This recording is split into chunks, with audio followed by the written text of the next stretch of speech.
بسم اللہ الرحمن الرحیم۔ صلح حدیبیہ اور ابو جندل رضی اللہ عنہ اور ابو بصیر رضی اللہ عنہ کا قصہ۔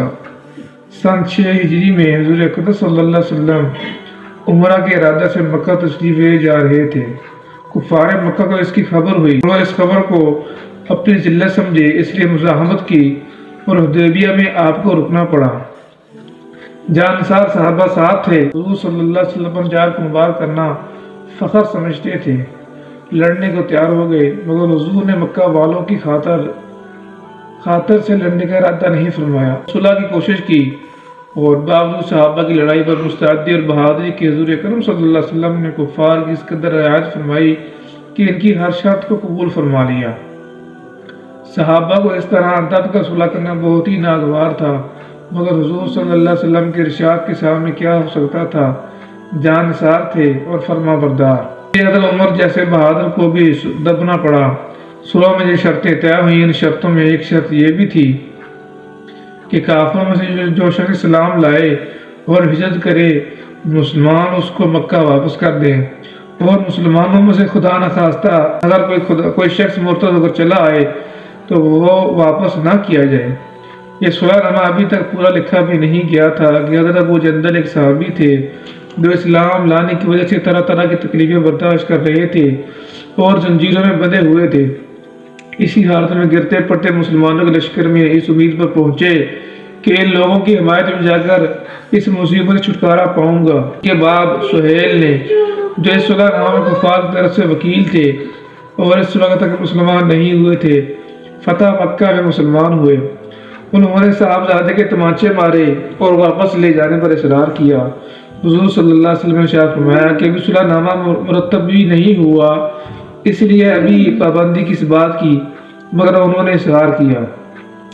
پھر حضور صلی اللہ علیہ وسلم نے فرمایا کہ ایک آدمی مجھے مانگا ہی دے دو، مگر وہ لوگ ضد پر تھے، نہ مانا۔ ابو جندل نے مسلمانوں کو پکار کر فریاد بھی کی کہ میں مسلمان ہو کر آیا اور کتنی مصیبتیں اٹھا چکا، اب واپس کیا جا رہا ہوں۔ اس وقت مسلمانوں کے دلوں پر جو گزر رہی ہوگی اللہ ہی کو معلوم ہے، مگر حضور کے ارشاد سے واپس ہوئے۔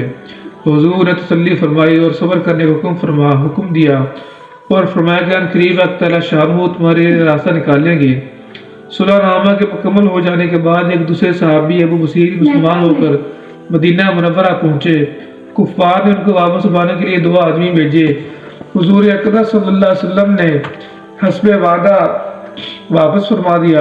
ابو بصیر نے عرض بھی کیا کہ یا رسول اللہ صلی اللہ علیہ وسلم، میں مسلمان ہو کر آیا، آپ مجھے کفار کے پنجہ میں پھر بھیجتے ہیں۔